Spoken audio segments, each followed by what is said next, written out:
Halo semua, Assalamualaikum warahmatullahi wabarakatuh. Selamat datang di channel kami Pojok Farmasi Klinik. Terima kasih telah membuka video ini. Dan satu kehormatan yang sangat luar biasa, yang setinggi-tingginya kepada semua yang telah mensubscribe channel ini. Dan untuk kesempatan yang sangat baik ini, saya akan membahas tentang bagaimana cara penghitungan dosis yang tepat penggunaan paracetamol sirup sebagai obat demam dan anti nyeri.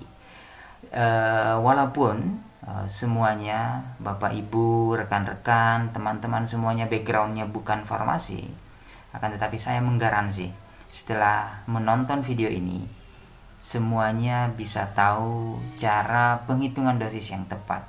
Karena itu, silahkan diikuti videonya sampai akhir.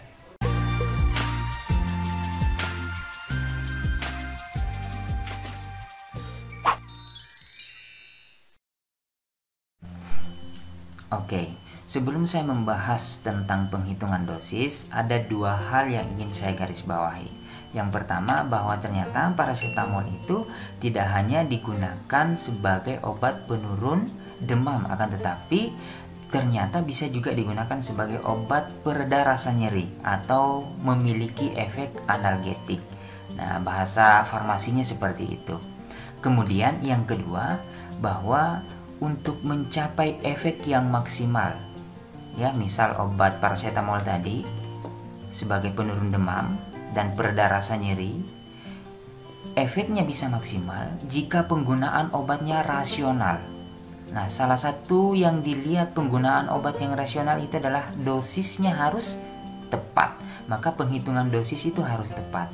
Dan ini saya ingin memberikan satu rahasia. Rahasianya dari Bapak Ilmu Obat-obatan atau dikenal dengan Bapak Farmakologi Toksikologi, namanya Paracelsus. Dia memberikan rahasia begini, bahwa ternyata semua obat itu adalah racun.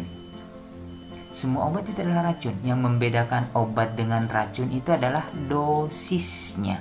Jadi sekali lagi bahwa penghitungan dosis ini sangat perlu untuk dilakukan. Karena kalau salah dosisnya bisa jadi obatnya tidak berefek, atau yang kedua bisa saja efek sampingnya yang kita dapatkan. Karena dosis ini sangat penting untuk kita hitung. Nah, sekarang kita masuk penghitungan dosis seperti apa. Gampang saja. Dan ini bisa dilakukan bahkan kurang dari 5 menit itu bisa selesai. Dan ya, seperti yang saya katakan di awal, bahwa walaupun backgroundnya bukan farmasi tetap bisa. Ada 3 langkahnya. Ada 3 langkahnya. Yang pertama, harus tahu ada yang dikatakan dengan kekuatan sediaan. Kemudian yang kedua, harus tahu range dosisnya atau dosis penggunaannya. Dan yang ketiga, barulah kita bisa menghitung. Oke, yang pertama, kekuatan sediaan. Bagaimana caranya mengetahui kekuatan sediaan? Gampang saja, tinggal dilihat di kemasan dari obatnya atau di botol obatnya. Nah, seperti yang saya lingkari merah itu, nah itu kan ada 120 mg per 5 ml.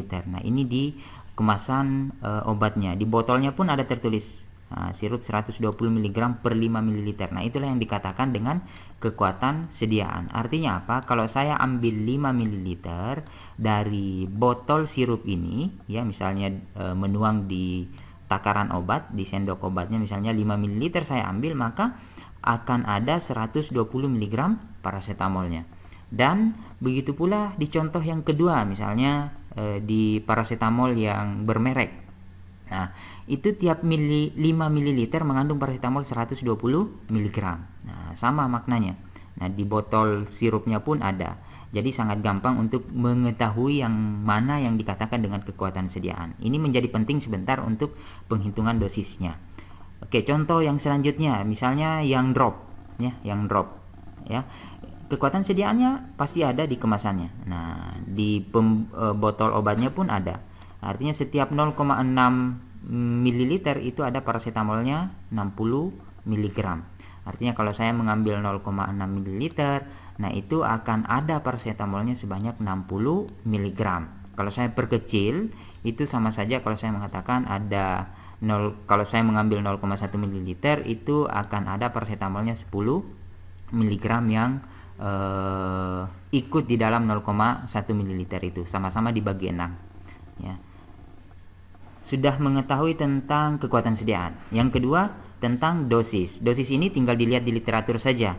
Nah, di literatur karena bahasan kita paracetamol tidak usah susah-susah mencari di literatur. Saya sudah mencatatkan dosisnya itu, ini dosisnya, dan ini hal yang kedua yang pokok yang perlu diketahui, dan ini wajib di dicatat sih sebenarnya, bagusnya ini ya, kalau perlu dihafal karena gampang saja.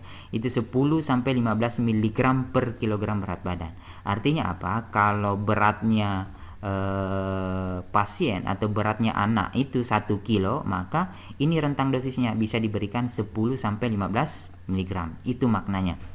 Nah, lalu bagaimana kalau beratnya misalnya 10 kilo, 12 kilo atau berapapun beratnya itu tinggal ke langkah yang ketiga. Nah, perhitungan dosisnya, langkah yang terakhir. Nah, ini mudah, sangat mudah. Contoh, berat badan anaknya 10 kilo, dosisnya tadi 10 sampai 15 mg per kilogram berat badan. Nah, kita hitung dulu yang pertama, range dosis yang paling rendahnya berapa? 10 mg. Nah, 10 mg langsung dikalikan dengan 10 kg, karena berat badannya tadi yang saya contohkan adalah 10 kilo. Jadi ini bisa berubah-ubah tergantung berat badan dari anak itu. Jadi 10 dikali 10 ya 100 mg. Kilogramnya mana? Ya kilogramnya ini kan istilahnya habis terbagi. Nah, jadi satuannya tinggal 100 mg. Nah, yang kedua kita hitung range tertingginya seperti apa. Itu 15 mg. Ya, batas atasnya 15 mg. Sama tadi perhitungannya, 15 mg per kilogram dikali 10 kg dapatnya 150 mg. Jadi kesimpulannya rentang dosis untuk anak dengan berat 10 kg itu adalah 100 mg sampai 150 mg. Artinya apa? Kalau anaknya 10 kilo itu bisa pakai dosisnya 120, 130, 140 mg. Ya, tergantung saja. Nah, karena supaya lebih gampang kita pakai rentang dosis saja. Nah, kalau saya biasanya pengaplikasiannya lebih langsung memakai yang batas paling bawah saja biar tidak terlalu susah menghitungnya. Tapi saya contohkan yang lebih lengkap. Oke, bagaimana cara mengambilnya kemudian 100 mg sampai 150 mg ini dari sirupnya. Nah, kita kembali ke kekuatan sediaan yang tadi untuk di sirup paracetamol. Kekuatan sediaannya 120 mg per 5 ml. Nah, berat badan anaknya tadi setelah kita hitung itu membutuhkan 100 mg sampai 150 mg. Kita hitung lagi batas atasnya, itu 100 mg. Itu tinggal dibagikan saja, gampang. 100 mg ya, karena kita kan mau menghitung yang 100 mg ini per 120 mg. Dari mana 120 mg? Karena kekuatan sediaannya 120 mg. Nah, per kali dengan 5 ml karena ini tadi setiap 5 ml yang diambil itu ada 120 mg. Jadi ini bisa berubah juga. Nah, tergantung di kekuatan sediaan ini. Makanya harus jeli. Harus dilihat betul-betul. Nah, kalau di sini di botolnya tertulis atau di kemasannya tertulis tiap 5 ml mengandung 240 mg misalnya, berarti yang 120 ini diganti dengan 240. Nah, segampang itu. Nah, baru dihitung. Nah, hitung-hitungannya 100 dibagi 120 dikali 5 ml itu 4,2 ml. Mana miligramnya? Miligramnya kan mati terbagi. Istilahnya 1. Nah, kemudian selanjutnya batas atasnya 150 mg. Nah, sama prinsipnya, 150 dibagi dengan 120 dikali 5 ml dapatnya 6,3 ml. Nah, jadi untuk anak 10 kilo rentang dosis yang dipakai itu antara 4,2 sampai 6,3 ml. Akan tetapi kan kalau misalnya 4,2 ml itu agak susah untuk mengambil, apalagi kalau cuma pakai takaran obat. Ya, kalau pakai takaran obat misalnya sendok obat atau ada takaran obat itu agak susah mengambil 4,2 atau 6,3 mili. Makanya dicari saja angka yang mudah diambil di antara 4,2 dan 6,3 mili ini. Misalnya kita mengambil 5 mili saja atau mengambil 6 mili saja. Nah, itu boleh. Nah, tapi kalau di takaran obat itu kan ada 2,5, 5, biasanya umumnya seperti itu. Makanya ya ambil saja yang mudah diambil, yaitu 5 ml. Nah, seperti itulah dosis yang tepatnya.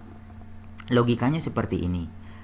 Kalau berat badan anak saya 10 kilo, itu butuh dosis paling minimal 100 mg dan maksimalnya 150 mg sekali pakainya. Sementara di botol ini ya, saya ada punya sirup itu kalau saya mengambil 5 mili itu ada 120 mg. Jadi tanpa dihitung sebenarnya bisa langsung ketahuan kalau berat badannya 10 kilo. Kan kalau 5 mili ya, kalau 5 mili saya ambil berarti ada 120 mg paracetamolnya ya kan. Nah sementara setelah dihitung dosisnya itu saya bisa pakai kalau berat anaknya 10 kilo yaitu 100 mg sampai 150 mg. 120 mg kan masuk di dalam rentang 100 sampai 150 ini, ya sudah tinggal ambil 5 mili saja. Jadi tanpa menghitung yang panjang-panjang seperti ini, nah itu bisa ketahuan dosisnya seperti apa. Nah itu satu kali pakainya. Nah paracetamol itu dipakainya 3 sampai 4 kali sehari, yang berarti bahwa digunakan setiap 8 jam atau digunakan setiap 6 jam ya. Ya, jadi setiap 6 jam diminum sekali lagi. Di setiap 6 jam kemudian diminum sekali lagi. Itu bisa tiap 6 jam atau tiap 8 jam. Nah, saya mencontohkan yang kedua. Nah, misalnya yang menggunakan drop ya, menggunakan drop. Ini kekuatan sediaannya berapa? Tadi 60 mg per 0,6 ml. Atau kalau saya perkecil supaya lebih gampang perhitungannya, itu 10 mg per 0,1 ml. Nah, sama seperti tadi 100 mg karena batas range terbawahnya adalah 100 mg. 100 dibagi 10 dikali 0,1 dapatnya 1 ml.